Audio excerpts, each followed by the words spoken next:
I'll just start with a couple house rules. If everyone can put their phone on mute,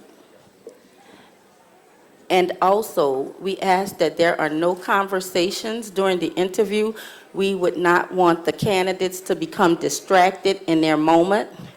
So we would appreciate if you would adhere to those guidelines. However, if you have a conversation, you can step out into the lobby and have those conversations because we would not want you to miss an important call.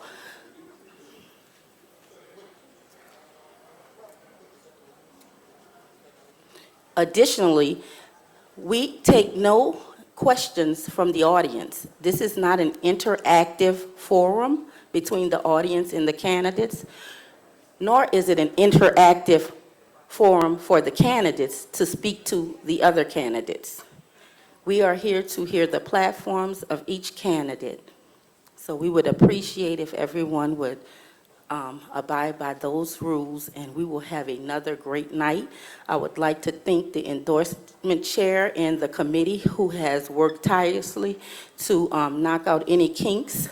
And we have had a success on the first night, and we're looking forward to a great success on tonight. And if many of you don't know, we have a third night. We will not be announcing any endorsements on tonight. We are having a candidates endorsement meeting on tomorrow where we will have discussions. And after those discussions, we will be voting on candidates. And we take pride in our process. We're very transparent. And our endorsement represents the body. And that's why it's one of the hardest endorsements to get in the first, because you need 60% to win outright. So if you win 60% on the first time, you are a true IWO favorite. So without any further ado, I'm just going to announce myself. My name is Lisa Ray Diggs. I am the president of IWO. I've been a member for over 20 years now, and I've basically worked in almost every position. So I'm at my last stop now, but that doesn't stop me from working. I'm a worker. So without any further ado, so we will not delay this process. We would like to get started, and I'll have Madam Chair Mercadal come up, and she will give you further rules that will go with the night in terms of how the candidates will come out and who the facilitators will be. Thank you.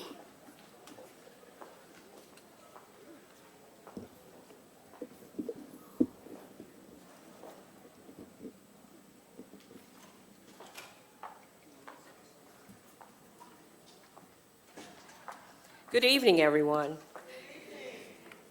And thank you for being here. Thank you to our entire board. Thank you to the endorsement committee. And we look forward to quite an interesting conversation tonight. And with that, I want to give you what the instructions are. Each candidate will be allowed to speak 2 minutes.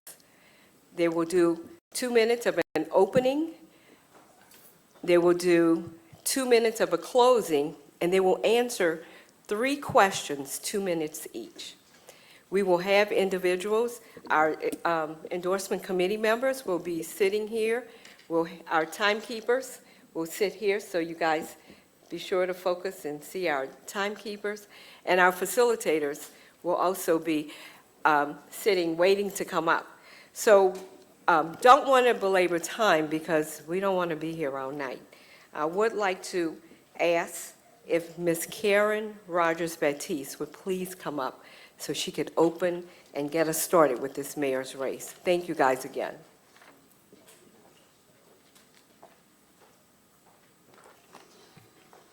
Good evening. I'm Karen Rogers-Batiste, as Miss D, I call her, just stated, and it's truly a privilege to welcome 3 leaders who have each made a significant investment in New Orleans. I'm going to call you up, State Senator Royce Duplessis, Councilmember Oliver Thomas, and Council at Large Helena Moreno.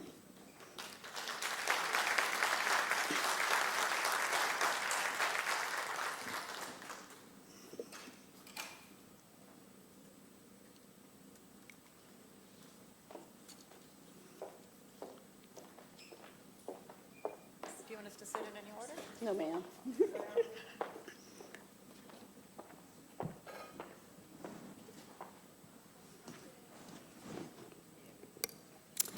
Again, thank you for your dedication to this city, not only in the position you have held, but also in your ongoing commitment as candidates for mayor. Your willingness to step up for this role speaks volumes as being mayor of New Orleans. It's not just about managing a city, it's about protecting what makes New Orleans unique. We are currently facing substantial challenges, including addressing crime, improving infrastructure, and ensuring that promises made to residents results in tangible outcomes. Moreover, we're navigating these challenges during times when the national administration and political climate often contradicts the values we hold dear in New Orleans. As a member of the Democratic Party, each of you bring a vision rooted in equity, progress, resilience, though your paths to achieving that vision are distinctly your own. That is what this event is about, understanding how you will bring the vision to life. Once again, thank you, Councilperson at Large Helena Moreno, Councilmember Thomas, and Senator Duplessis for being here and the work you have already done for our city. Thank you. Claps.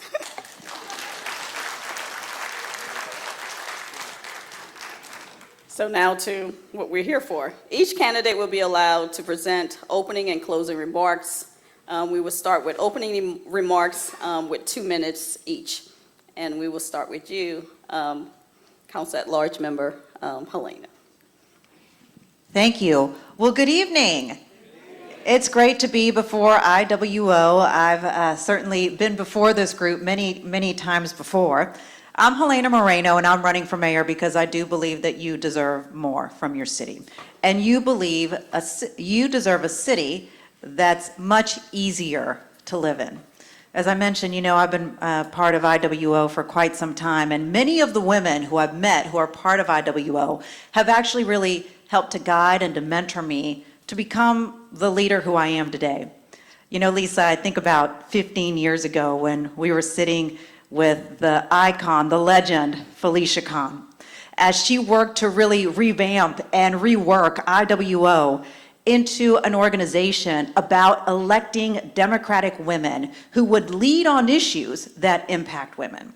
And so I was proud to be part of that group, and I was proud to be a member, and I was proud to be endorsed for all of my races by IWO. But more than anything, I was proud to really follow the values of IWO. From my time on the city council to my time in the state legislature, making sure that I always fought for women, for issues of domestic violence, sexual assault, reproductive rights, equal pay, sexual harassment, I can go on and on. But more than anything, Felicia Khan always taught me about how important it was to fight for people. And Felicia said this to me one time. She said, Helena, as a woman leader, you will always be judged a little bit different because you are a woman. That means you're going to have to be more prepared, work harder, stop at nothing to get the job done, and very often do it in high heels. That's right. And so when I become mayor, that is what you will have. Someone who is always prepared, always ready, and always right there for the people of New Orleans, ready to fight for New Orleans, because that's what we've been missing, and that's what I'll provide when I become mayor. Thank you all so much. Good to be with y'all. Senator Duplessis. Thank you. Good evening, IWO. It's an honor to be here with you all tonight at the illustrious Dillard University. My father's a graduate of Dillard. My grandmother was a graduate of Dillard. She was actually Miss Dillard when she was here, so I'm always feeling like I'm on hollow grounds. I'm a product of this community. My mother and father raised me and my 3 brothers right up the street in Gentilly Woods, specifically on Pontchartrain Park. My mother was a postal worker. She started at the bottom and worked her way up. My dad was a school teacher in the Orleans Parish School System. We love this city. They raised me and my 3 brothers to believe in hard work, respect for one another, and doing everything you can to make the community better. I didn't come from a political family, but I came from a family that gave me and my 3 brothers the ingredients to be successful. And I've always believed that every child deserves that. You don't have to be rich. You just need to have the basics. That's what they gave us. But right now, too many families in our community don't have that. Over the past 4 years, over 20,000 people have left our city. And it hasn't, in most cases, been by choice. It's been because we have a crisis in leadership. We have a crisis in leadership at City Hall. We have a crisis in leadership that's been focused on the wrong things. I'm proud of my service in government that started going back to 2006 when I was chief of staff to a New Orleans city councilman. Post-Katrina New Orleans, I got a great experience not only helping people, but seeing the importance of having the right people in public office at the right time. The council and the mayor didn't always agree. The council and the mayor has never always agreed, but what we did do was that we got in rooms and we worked together. That's what we're missing right now in the city of New Orleans. I've worked at the state capitol now for over 7 years in a very hostile climate, Republican dominated. Y'all know my record. I fought for women's rights, women's reproductive rights. I've gotten historic, groundbreaking legislation passed that I'm happy to talk to you all about tonight. But right now we need leadership that's going to turn the page. Fresh leadership for our city that's going to reverse the tide of chaos and division and make us the city that we are, a city of progress, a city of unity, and a city of togetherness. Thank you.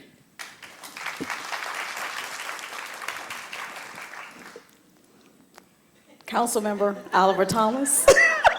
Give me the introduction, too. First of all, Senator, congratulations to the Senator and Councilmember for just offering yourself up for this effort. If anyone knows how difficult, how tenuous and strained it can be, Lord knows I've done it a few times, I know that. A city that works for everyone, that's the title of my campaign. That's our theme, Ms. Diggs. And because the 14 years I was out of office, the one thing I noticed in the 3.5 years that I've been back, I've noticed that the city only works for people if they have connections, if they have relationships, if it's someone they know. Basic city service, you shouldn't have to call to get someone to mitigate to get your trash picked up on time, or to get a permit that should be maybe a couple weeks instead of several months. You shouldn't have to wait once they dig a hole in your street, your new street. You shouldn't have to wait a half a year for them to come back and fix it. But as it relates to IWO, man, first of all, I'm proud of every time I've ever been successful, I've been supported by this organization. And I've never known a world where women weren't valuable and women weren't in charge. From my mother, very active member of the Communication Workers of America. My late aunt, Mother Leontine Luke, who worked with Earl Long to Harry Connick, started one of the first political organizations in the city of New Orleans, George Ethel Warren, Aretha Castle Haley, my aunt's friend, Dorothy Taylor. So women have always been important. What did Tayana Brown write in her book, Strong Women, Strong Communities? She said, without women, rarely is there creativity and determination. So in a city hall that works for me, women don't have to fight for gender equality and gender pay. Right here in Louisiana, white women make 70-something cents on the dollar for every dollar a white man makes. Black women, 49.3 cents. We credit women in this country right now for startup, but not access to the resources to stay up. In an Oliver Thomas administration, you don't have to worry about staying up. You don't have to worry about having a seat at the table, because women are going to help build a new table. Thank you. So now we're going to start with our questions. We're going to start with Senator Duplessis. Then we're going to go with Council Member Oliver Thomas, and then after that, Councilwoman at Large, Helena Moreno. And I will read it a couple of times, so to make sure that we all stay on point. Describe one initiative, Senator Duplessis, or project that you successfully completed within the last year that directly benefited an underserved community.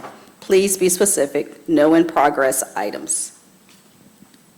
Within the past year, Within the last year. that directly benefits underserved communities. Yes, sir.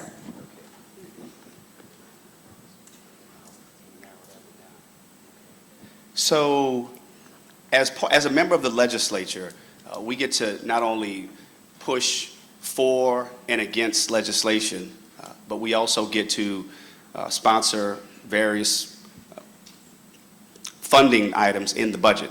And I'm proud of the work that I've done to work at the legislature to support a number of organizations through line item support in the budget. Wow, I mean, pretty much every organization that I have tried to assist has been for underserved communities. And I could provide a litany of those organizations, but I won't call any one in particular, but I will say that those organizations who've benefited from the work that we've done at the state legislature have all been underserved. One in particular, I'll say our seniors. I'm really proud of the work that we've done for our seniors because they're often forgotten. I go to my senior centers regularly, from Holly Grove to Mercy Endeavors to Kinship, Carrollton, all over to support and stand with our seniors. They're often forgotten. I would say that would probably be the one thing that I would point to that I'm most proud of is funding for our seniors, Treme, Harmony House, all of those organizations. Yeah. Okay, thank you. Oliver, you need me to repeat it, or are you good? Just one? Okay, that's cool. No, this one. Just one. This one is a powerful one because I think it relates to all our families as someone we know. We're going to make history in October because we're going to have a charter change that affects formerly incarcerated people. We know in Louisiana locks up more people per capita than any other state in the country, which means that more return home. Those 15,000 or 16,000 people or so, they can help participate and add to our economy. When this charter change happens, you will no longer be able to discriminate against formerly incarcerated people for employment or places to live. Now, why is that smart? When we did the research with VOTE, we found out that economically in this country, we are missing out on $240 billion just for people with minor felonies and misdemeanors, just by using the fact that they made a mistake to lock them out of the economy. And with federal convictions, we're losing about $77 billion. So it doesn't make economic sense to continue to disparage and discriminate against people who've made a mistake once they've done their time, once they've paid their dues, and once they've earned their citizenship back. Thank you. After Hurricane Ida, as you all know, we had major power outages. And because of the amount of power outages that we had, we unfortunately had people die. And I vowed after that to do all possible to harden our electric grid so that we could better withstand storms, and then also work to create community lighthouses, which are microgrids, solar panels along with batteries, so that there were places within the communities that could always light up so people could get in there the air conditioning, plug in their phones, get some water, get the resources that they need. So I worked on this docket for years, and over the past year, we finally got it done. It's over $200 million worth of upgrades to harden our electric grid so that we can better withstand storms. And I was able to do it in a way where we were able to get federal grants and also through settlement dollars with Entergy, pay for it so that it wouldn't be on the backs of ratepayers. So one, hardening the grid. Number two is adding more money for these community lighthouses. I'm working on a $32 million docket right now to add even more community lighthouses so that we have those additional resources available and ready to go. And then also at the same time, figuring out what community centers of ours, what libraries of ours, we can also put solar panels and batteries on so that we can also save on costs for energy every day as we operate as a city of New Orleans. So that's one that I'm expanded into many things, but that's just over the past year. And when you talk about underserved communities, I want to mention that the very first project that we got off the ground and is in construction now is one actually in New Orleans East, a transmission project. Thank you.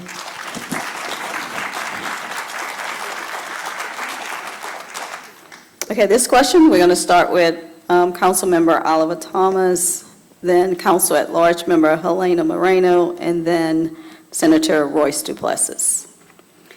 What do you believe can be done to attract and cultivate small businesses, me one, in our city? Well, the first thing we can do is expand the footprint. We keep operating on the sliver by the river, the center of New Orleans, the old city, the French Quarter, or the riverfront. Let's use places like parts of Gentilly and New Orleans East to create opportunity. Let's incentivize growth and investments. People wonder why downtown, why you have the Biomedical Research Center. That was a partnership with the state and the city to create a special zone. What happened by St. Thomas along the river? That was a TIF. That was a special taxing program to create investment and opportunity. Well, if we got 7,000 acres of undeveloped business park in New Orleans East, if we have 27 subdivisions of the largest African-American owners, if we have two of the busiest waterways, the intercoastal and the industrial, if we got the largest wildlife refuge in North America with 340 bird species, if we got 5 miles of beachfront, if we got railway and interstate access in the east from Jacksonville to Santa Monica, why wouldn't we expand our footprint to the place where God ain't making no new land here? Guess where the new land is? Go east. Thank you.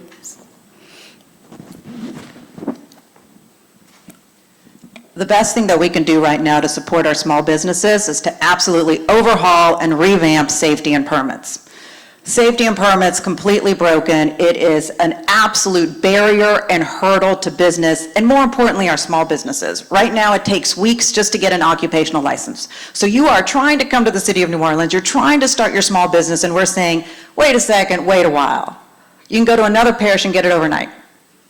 So safety and permits, first and foremost, that's in my first 100 days to begin the revamp of safety and permits because it is such a barrier and such a hurdle for our small businesses. At the same time, we need a complete boost to our economic development department. I talk about this all the time, and people are shocked to hear that our economic development department has 1.5 people working there, an executive director and then a part-time employee. Do you think that that is enough to support our small businesses and all the economic development that we need to do downtown and everything happening across the city? It's not. My economic development department will ensure that we have enough people there who are there to support our small businesses, but also we have people there who are going to support our entrepreneurs. Because if we really want to diversify our economy, it's about supporting our young entrepreneurs. That's how other cities were able to do it. Support our young entrepreneurs who can create these new ideas, grow their businesses, and create a more diverse economy. And my economic development department will also focus in on underserved areas like New Orleans East. I'll have a dedicated team who will just be focusing in on New Orleans East, making sure that we retain the businesses that are there, making sure that we recruit new businesses, and making sure that as this new port terminal goes online in St. Bernard, that we don't miss out on opportunities for job centers, transportation, and logistics, because right now they are looking to start. And we need to have an economic development office who's ready to bring them in, accept them, and say, welcome to the city of New Orleans. Thank you. Senator Duplessis? I think in order to help our small businesses, we have to make it as easy as possible. And the way that we do that is doing the basics. We have to get the basics right as a city, and we have not gotten the basics right as a city. We did some things right during Super Bowl. We cleaned it up. You know, it's like when somebody comes over for your house for a party, you know, you tidy it up just for the moment, but you don't really get to it and make the real changes that are necessary.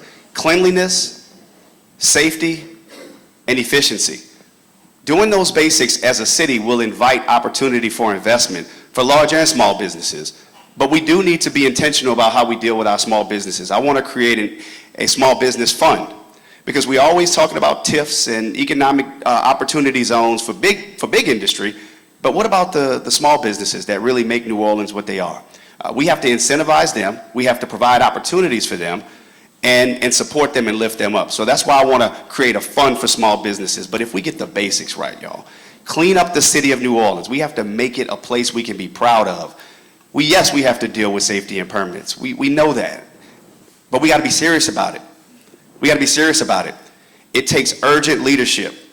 It takes leadership that's going to embrace technology, that's going to get department heads talking to one another, that's going to get department staff knowing the roles of each department, so that when a small business person comes in there, they have what's called a case manager.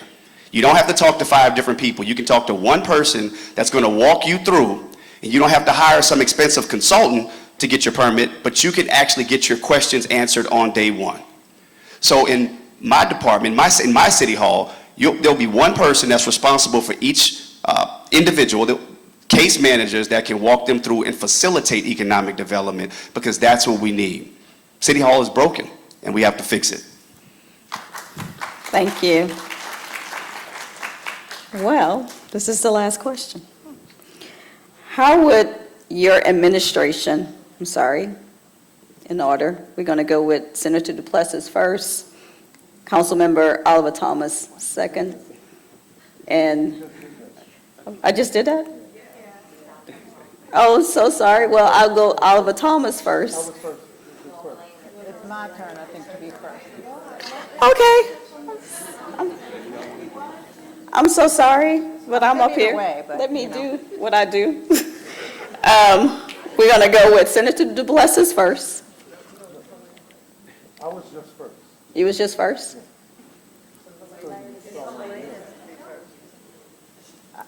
It doesn't matter. I'm going to go with Councilmember at Large Helena first, Okay. Oliver Thomas second, and DuPlessis last. All right, sure. I'm good with whatever order. You're in charge. Let us do what, you guys are great at this. I am amazed as who you are. That's why I started off this way. Sometimes you can mix it up. So the order that we have is Council at Large Helena Moreno, Oliver Thomas, and Senator DuPlessis. The question is, how would your administration address recent efforts at the state or local level related to maternal health, child care, or women's economic opportunity? Thank you. We are one of the worst cities when it comes to outcomes for new mothers, ultimately when it comes to maternal outcomes. Myself and Dr. Avegno, as you all know, here in the city of New Orleans, we have a very robust health department.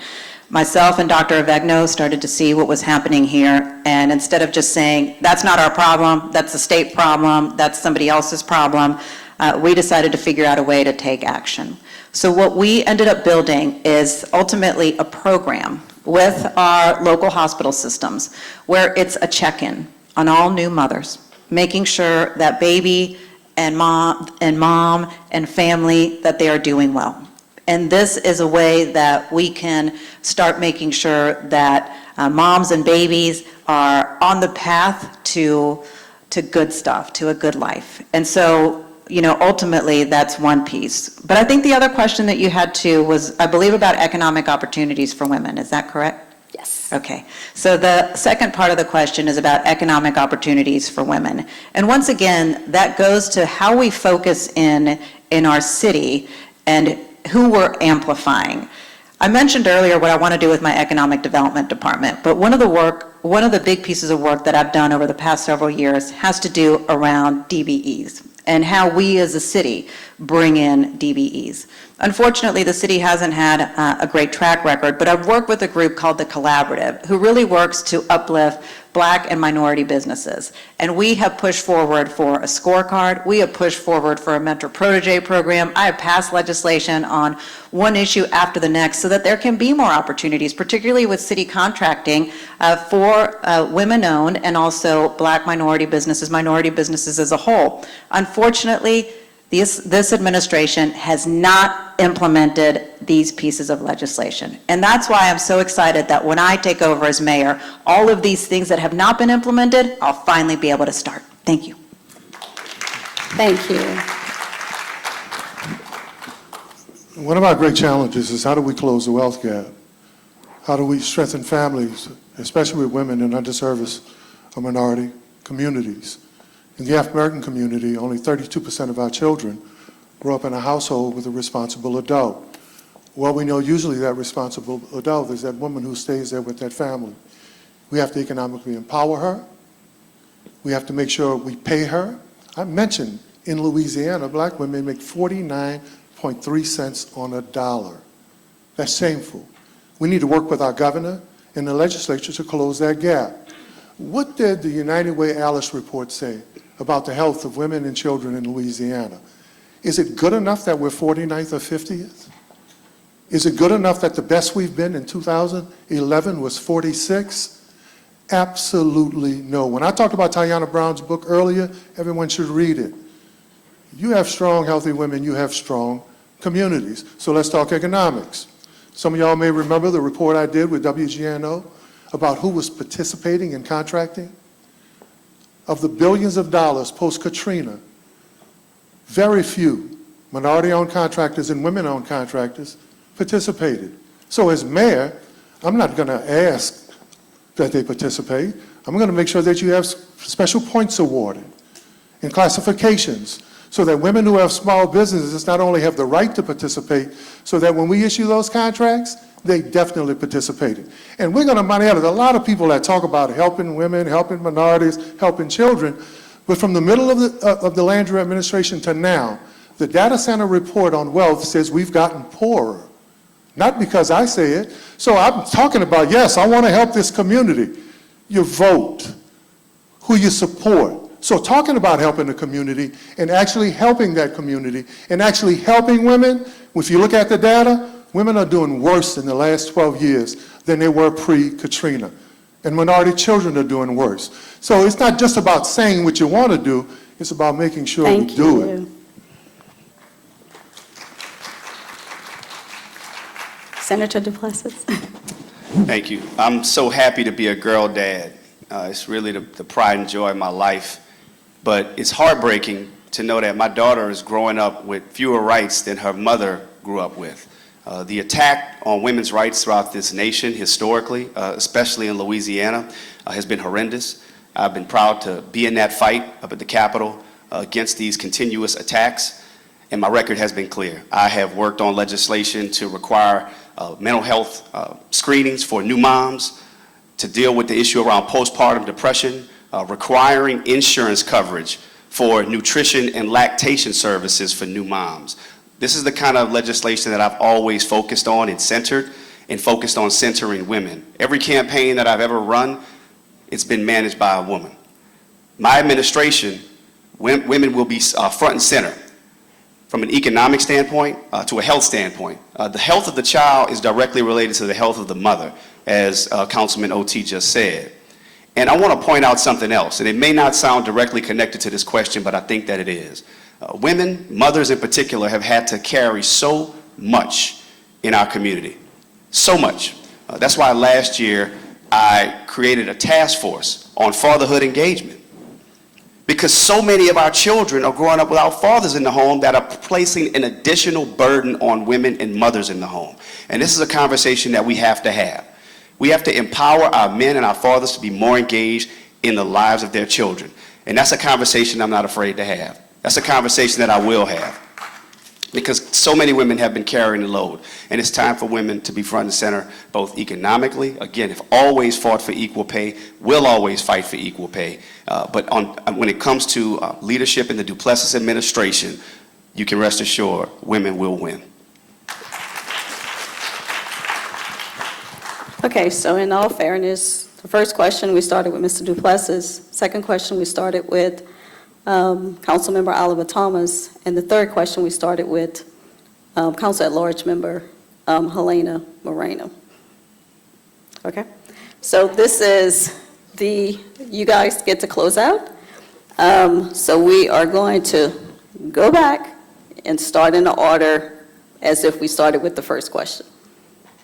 So we will start with the closing remarks from Senator Royce Duplessis. Thank you all, IWO. I'm so grateful to be here tonight. I'm honored to be able to present to you all. I have had the privilege of having your endorsements for every race that I've run, and I will be honored and privileged to have your endorsement in this race. You all stand for what we believe in: democratic values, women, strong women, independent women.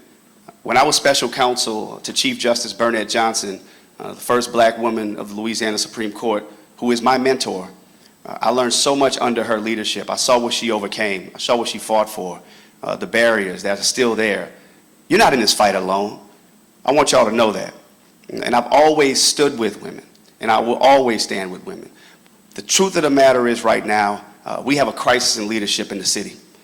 We have a vacuum of leadership in the city.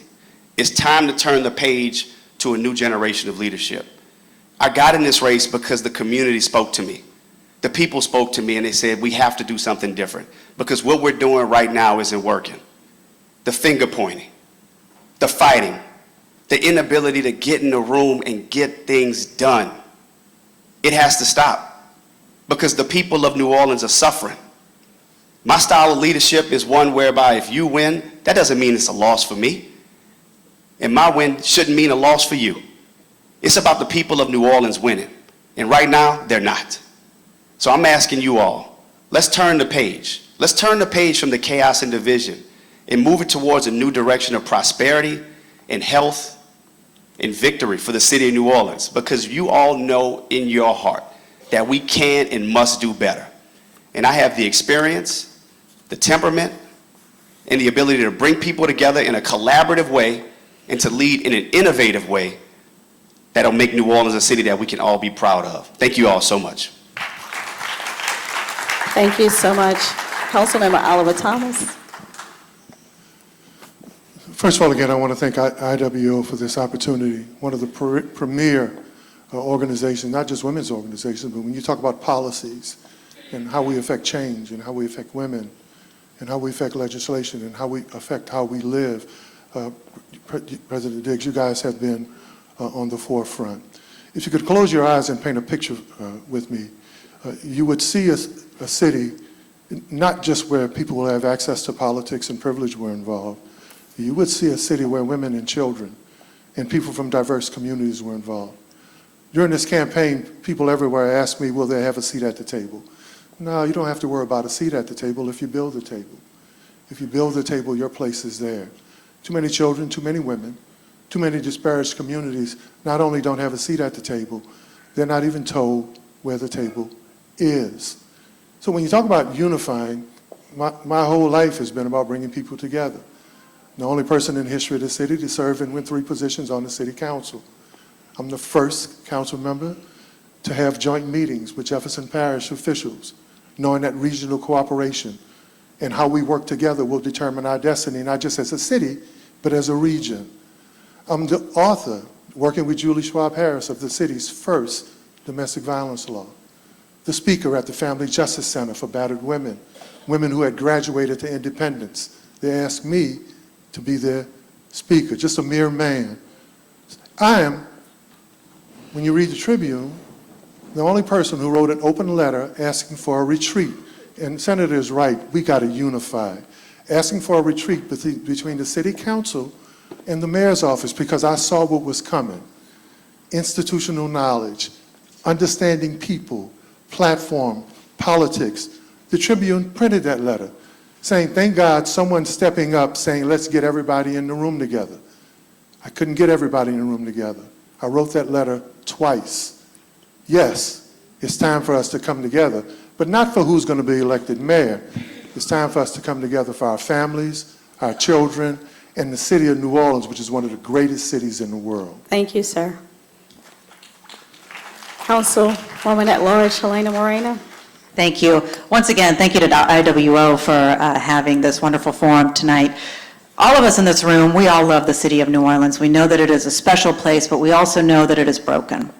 But I am actually so excited for the future of New Orleans, because with the right leader, we can be what this city can be. We've seen what can happen when there is urgency, coordination, and collaboration. We've seen how the city can work when there's a Super Bowl coming. All of a sudden, all the departments are working together, everybody gets in line, works with outside stakeholders, and our issues that we face around our city with basic services, all of a sudden those things get fixed. Well, with my administration, that's not going to be the exception anymore. That's going to be the standard, because that's what the people of New Orleans deserve. Many of the people in this room, you all know me. You've worked with me, and you know that when I say I'm going to do something, I won't stop until the job is done. I don't mind if it's a tough fight. I get in there and I get it done. During my time in media, I learned all about how to communicate with people. You're going to get a very transparent administration with me. During my time in the legislature, I learned how to navigate all the different obstacles in Baton Rouge and was able to pass very difficult legislation that people thought would never be able to be passed, but we got it done. And on the city council, I was able to learn very intricately and closely the problems with our city departments, and I know how to fix them. For too long, my ideas, my legislation have been ignored and pushed to the side, but no longer will that happen when I become mayor. It's time to get the job done. In 2024, a lot of us worked to get Kamala Harris elected President of the United States. She was qualified, she was ready, she was on her way to become a great president, and this country passed on her. IWO, I'm qualified, I'm ready, and I'm asking you not to pass on me. I'm humbly asking for your endorsement. Thank you. That concludes my session. Thank you so much.